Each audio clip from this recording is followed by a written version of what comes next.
નમસ્કાર ખેડૂત મિત્રો, સ્વાગત છે તમારું મારી યુટ્યુબ ચેનલ ઓફિશિયલ માહિતીમાં।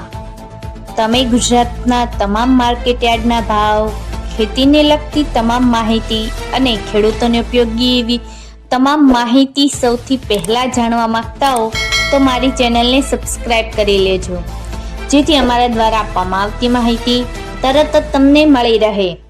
તો ચાલો જાણીએ આજના કપાસ વિશે।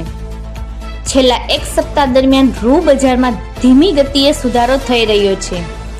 29 mm રૂ ગાસડીના ખાંડીય ભાવમાં વધારા સાથે ₹54,000ની સપાટી જોવા મળી છે।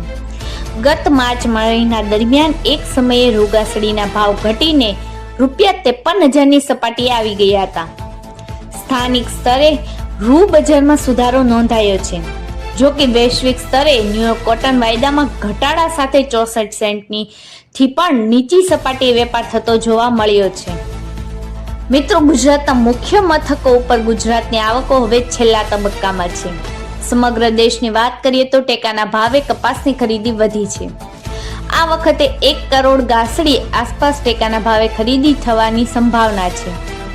મિત્રો, દેશમાં 295 લાખ ગાસડી રૂ ઉત્પાદનનો અંદાજ રજૂ થયો છે, જ્યારે ગત સિઝનમાં 325 લાખ ગાસડી રૂ ઉત્પાદન થયું હતું।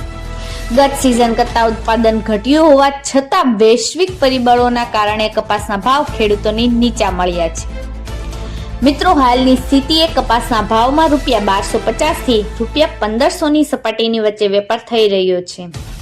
છેલ્લા થોડાક વર્ષોથી ભારતમાં કપાસનું ઉત્પાદન ઘટી રહ્યું છે। નીચા ભાવના કારણે વાવેતર વિસ્તારમાં થોડો ઘટાડો નોંધાયો છે। આ સાથે જ પ્રતિ હેક્ટર કપાસના ઉત્પાદનમાં નોંધપાત્ર ઘટાડો આવ્યો છે। આથી હવે બોલગ્રાડથી બિયારણની મંજૂરી આપવામાં આવે એવી જરૂરિયાત ઊભી થઈ છે। મિત્રો, આવી જ વધુ માહિતી મેળવતી રહેવા માટે મારી ચેનલ સાથે જોડાયેલા રહેજો।